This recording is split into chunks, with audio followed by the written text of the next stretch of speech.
Bonjour à tous, j'espère que vous allez bien, vous êtes sur la chaîne de l'investisseur futé. Je vous souhaite une excellente année, j'espère que cette année répondra à vos attentes. Depuis septembre, j'ai eu un peu moins de temps à consacrer aux vidéos sur cette chaîne, je devrais avoir un peu plus de temps au cours de l'année qui arrive. Mais donc je pense qu'il est l'heure du bilan sur cette chaîne, et notamment sur le premier top 10 PEA que j'avais présenté. Ce serait intéressant de voir comment il a performé. Ça fait un peu plus d'un an, ça fait un an et un mois que la vidéo a été postée, et donc allons voir ce que ça donne. Je rappelle pour démarrer l'année 2026 que cette vidéo n'est pas un conseil en investissement. Je vous invite à faire vos propres recherches avant d'investir sur des valeurs de votre côté, et que l'investissement comporte des risques de perte totale ou partielle de capital.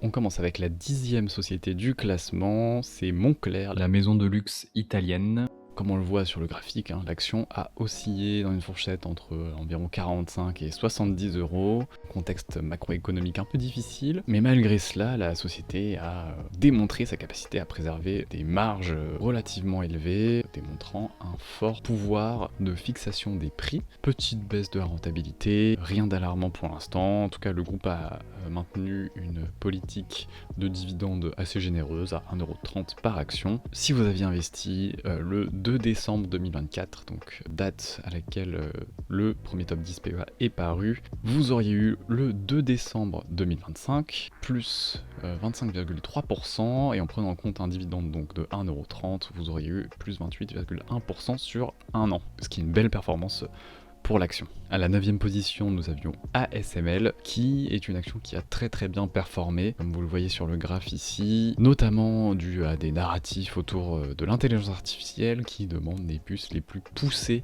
du marché, ce que ASML aide à produire avec ses machines de lithographie. Groupe toujours très solide, pépite technologique incontournable en Europe. L'action a bien monté sur l'année. Si vous aviez investi le 2 décembre 2024, au 2 décembre 2025, vous auriez eu plus 41,4% au titre uniquement de l'action. Si on prend en compte les dividendes de 6,56€ sur l'année, on a un total de 42,4% sur un an. C'est une très belle performance pour ASML. On enchaîne avec la 8e position, qui était l'action Tenaris, société qui produit notamment des tuyaux pour l'industrie pétrolière, qui a eu une année compliquée, notamment avec les menaces de droits de douane par l'administration Trump, notamment sur les matières premières comme l'acier, qui compose la majorité des tuyaux que Tenaris propose. Le groupe reste toutefois dans une position financière dans l'absolu qui est stable, même plutôt bonne, une trésorerie nette très élevée, de bonnes marges,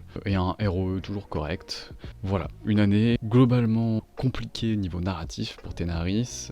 Quand on regarde l'action, entre le 2 décembre 2024 et le 2 décembre 2025, on a perdu 6,2%. Si on prend en compte le dividende qui a été versé pendant l'année, il faut rajouter donc 75 centimes au résultat final. On arrive à une performance globale de moins 2,1% sur un an. C'est pas catastrophique, mais c'est pas factuellement bon à voir pour la suite. À la 7e position du classement, on avait ST Microelectronics, qui a eu également une année un peu compliquée. Moins compliquée que celle d'avant, mais c'est toujours dans un creux de cycle pour ce qui est de l'industrie des semi-conducteurs, bien qu'on ait des premiers signes de stabilisation. L'action a oscillé entre les 16 et 29 euros tout au long de l'année. On était proche de 25 euros à la fin de l'année 2024, on a fini à la fin de l'année 2025 à environ 22 euros. Sur l'année, donc, l'action fait moins 18,1%. Si on prend en compte les dividendes, on est à moins 16,8% sur un an. Première action pour laquelle c'est un peu compliqué. Notez toutefois que l'action est bien remontée tout dernièrement, et on est à des niveaux de 25 euros actuellement. Donc voilà, baisse à relativiser sur le long terme, mais une année relativement stagnante aussi pour ST Microelectronics, qui espère une reprise pour l'année à venir, en concordance avec le rebond du cycle de l'industrie des semi-conducteurs. À la 6e place, on avait Euronext NV, Euronext Paris, la place boursière parisienne qui est elle-même cotée en bourse. Ça a été une année plutôt exceptionnelle pour Euronext Paris. avec une grosse croissance, avec des résultats financiers records, un chiffre d'affaires qui a constamment dépassé les attentes des analystes, avec des finances toujours très très saines du côté d'Euronext NV. Quand on regarde le cours de l'action, effectivement, entre le 2 décembre 2024 et le 2 décembre 2025, l'action a fait plus 23,8%, donc c'est exceptionnel, avec un pic vers août 2025 à au-dessus de 150, donc on a quasiment pris de 45-40% au cours de l'année. Bon, on finit avec une légère baisse, donc on retombe à plus 23,8% sur l'année, ce qui est quand même exceptionnel, avec en plus, en prenant en compte le dividende qui a été versé de 2,9 € sur l'année, on a un total de retour pour l'investisseur de plus 26,6% sur un an, ce qui est une très très bonne performance. Pas la meilleure du top 10, vous allez voir, mais tout de même une très belle performance à saluer pour Euronext. On continue le classement avec Amundi pour la 5e place. Très très bonne année pour Amundi, le gestionnaire d'actifs français qui est toujours le leader en Europe de la gestion d'actifs, avec un nouveau record à plus de 2300 milliards d'euros d'actifs sous gestion au cours de l'année, une collecte très très forte sur les 9 premiers mois, portée par les ETF notamment, et des belles perspectives d'avenir, avec une à moyen terme peut-être intégration au CAC 40, ça reste un peu spéculatif, mais on a toujours des belles perspectives pour Amundi, qui est toujours très solide financièrement, hein, comme la plupart des sociétés qui sont dans ce top 10. Si on regarde le cours de l'action, donc on a eu une croissance sur l'année, donc du 2 décembre 2024 au 2 décembre 2025, de plus 12,6%. Si on prend en compte le dividende de 4,25 € qui a été versé au cours de l'année, on a un total pour l'investisseur de plus 19,5% sur un an, donc très belle performance également pour Amundi sur cette année. On continue toujours le classement avec la 4e position qui était pour Melexis, donc une société belge qui design, développe, teste et vend des semi-conducteurs pour l'automobile, entre autres. Ça a été une année un peu compliquée pour Melexis, beaucoup de volatilité, hein, comme vous pouvez le voir, l'action a oscillé entre 45 et 75 € à peu près au cours de l'année. Finalement, il n'y a pas eu énormément de changements entre le début d'année 2024 et la fin d'année 2025. On a une perte uniquement de 5,3% de la valeur de l'action, mais en prenant en compte les dividendes de 3,70 € sur l'année, on revient en positif pour l'actionnaire qui fait une performance de 1,2% sur un an. C'est moins bien que le livret A, mais on investit sur le long terme, donc c'est pas très grave. Côté finance, Melexis, c'est toujours une rentabilité très forte avec de bonnes marges brutes opérationnelles et nettes. L'action a principalement été chahutée dû au ralentissement du secteur automobile mondial, donc c'est un peu compliqué, mais c'est maintenu à des bons niveaux grâce à une bonne résilience opérationnelle. Donc voilà, performance très moyenne pour Melexis, qui pourrait bénéficier du rebond du cycle des semi-conducteurs s'il advenait en 2026, donc affaire à suivre.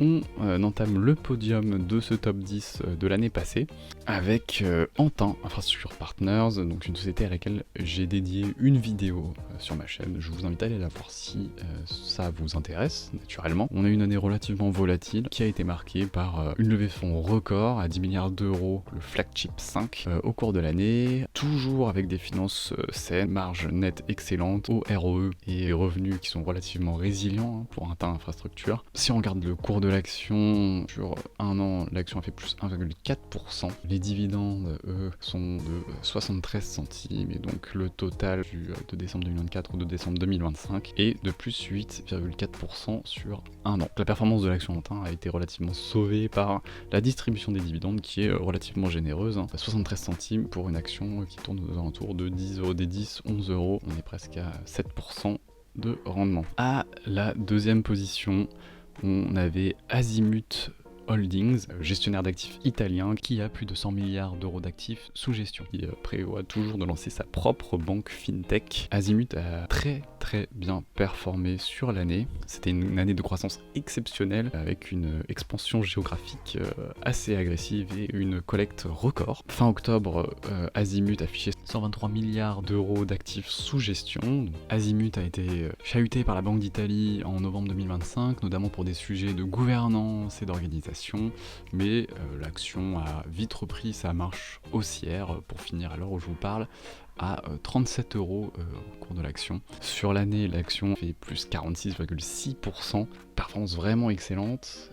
Si on prend en plus en compte le dividende de 1,75 € par action, on a un total de retour pour l'actionnaire de plus 54% sur un an, c'est tout bonnement exceptionnel. Enfin, on clôt le podium avec GTT, comme d'habitude, toujours la société qui trust la place numéro 1 sur l'ensemble de mes top PEA, et qui l'est toujours actuellement d'ailleurs. Ça a été une année relativement impressionnante pour GTT, qui a augmenté l'ensemble de ses objectifs au cours de l'année, avec une grande visibilité des commandes sur plusieurs années. Donc pour rappel, GTT a pour cœur de métier de créer des cuves pour les méthaniers, et donc la société a naturellement été portée par le boom du gaz naturel liquéfié, GNL. Financièrement, la société est gérée de manière très carrée, des finances ultra saines, des bonnes marges, un ROE très très haut, finalement une valorisation même pas excessive, et un dividende plutôt généreux pour les investisseurs. Le carnet de commandes actuel assure une activité soutenue jusqu'en 2029, pour vous dire la portée des commandes qui ont été enregistrées. Même jusqu'à ces dernières semaines, GTT a continué à entretenir son carnet de commandes. J'ai vu plusieurs informations passer à ce niveau-là. Donc voilà, toujours une excellente société qui fait preuve d'une grande résilience en plus face à la volatilité des prix du gaz. Donc voilà pour GTT. Si on regarde l'évolution de son cours de bourse au cours de l'année, l'action a fait plus 30,5% du 2 décembre 2024 au 2 décembre 2025. Si on prend en compte les dividendes donc de 7,83€ par action qui a été versé au cours de l'année 2025, on arrive à un total de plus 36,4% sur un an, donc une performance aussi exceptionnelle. C'est pas la meilleure performance, on a Azimut et ASML qui sont devant en termes de performance, mais ça reste quand même une excellente performance pour GTT. Si on regarde le résumé de l'ensemble du top 10, si vous aviez investi de manière équipondérée sur l'ensemble des valeurs, vous auriez fait plus 19,8% entre le 2 décembre 2024 et le 2 décembre 2025. À titre de comparaison, donc nous, notre indice de référence, ça va être l'Europe, notamment l'Eurostoxx 600. L'Eurostoxx 600 sur ces périodes a fait plus 12,1%. Ça c'est sans les dividendes. En prenant en compte les dividendes, on a une performance de 14,5% sur l'année. Donc on a largement battu l'indice de référence européen. Je vais continuer à faire des top 10 PEA pour rentrer un peu plus en détail sur les différentes entreprises. En attendant, si vous souhaitez le retrouver un peu plus au jour le jour, je le mets à jour de manière, on va dire, à peu près hebdomadaire. J'ai sur le site qui est en description le classement, donc investisseurfuté.fr, sans accent. Et en attendant de vous retrouver pour la prochaine vidéo, je vous souhaite de bons investissements et je vous dis à bientôt.